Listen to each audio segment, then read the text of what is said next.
एक बार एक भिखारी अपने जीवन से बहुत निराश हो गया था, क्योंकि उसे अपनी हर ज़रूरत के लिए भीख मांगनी पड़ती थी। हर दिन वह सोचता रहता कि उसके जीवन में कैसे बदलाव आ सकता है, और इसी बात पर निराश होकर दिन बिताता था। एक दिन उसने देखा कि बहुत से लोग जो दुखी और परेशान नज़र आते थे, गौतम बुद्ध के पास जाकर आते समय बेहद खुश दिखाई देते थे।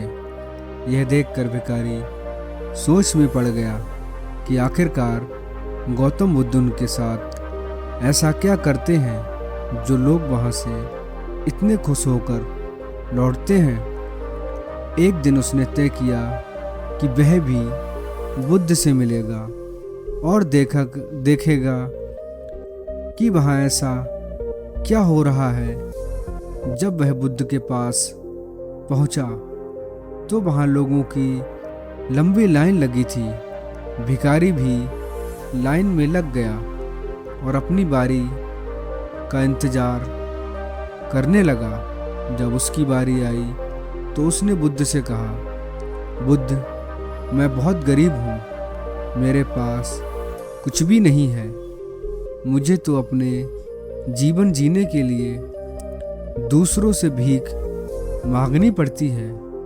आप ही बताएं कि मैं अपने जीवन को बेहतर कैसे बना सकता हूँ। बुद्ध ने मुस्कुराते हुए कहा, तुम गरीब नहीं हो, तुम्हें ऐसा लगता है क्योंकि तुमने कभी किसी के लिए कुछ नहीं किया, ना कभी किसी को दान दिया और ना ही किसी की मदद की। भिखारी ये सुनकर हैरान होकर बोला, लेकिन मैं तो खुद एक भिखारी हूँ, मैं दूसरों को क्या मदद दे सकता हूँ।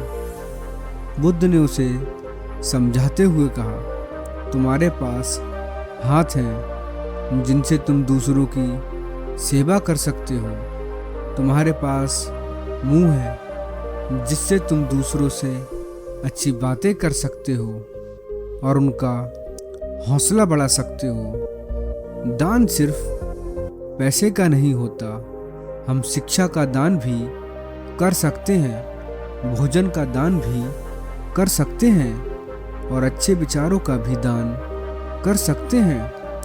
अगर ऊपर वाले ने तुम्हें एक अच्छा शरीर दिया है तो तुम गरीब नहीं हो, बस तुम्हारा सोचने का नज़रिया गरीब है।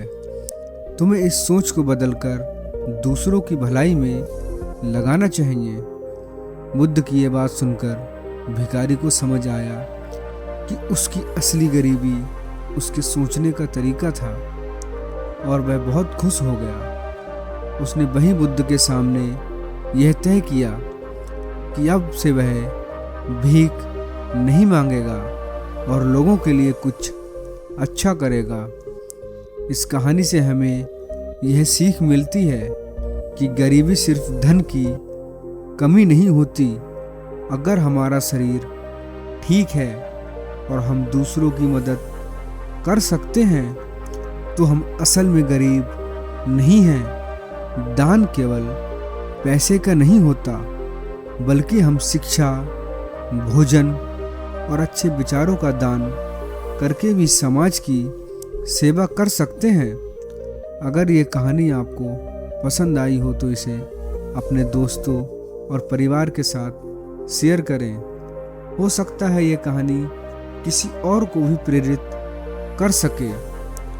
और हाँ, हमारे चैनल को सब्सक्राइब करना मत भूलिएगा ताकि हर नई कहानी आप तक सबसे पहले पहुँचे।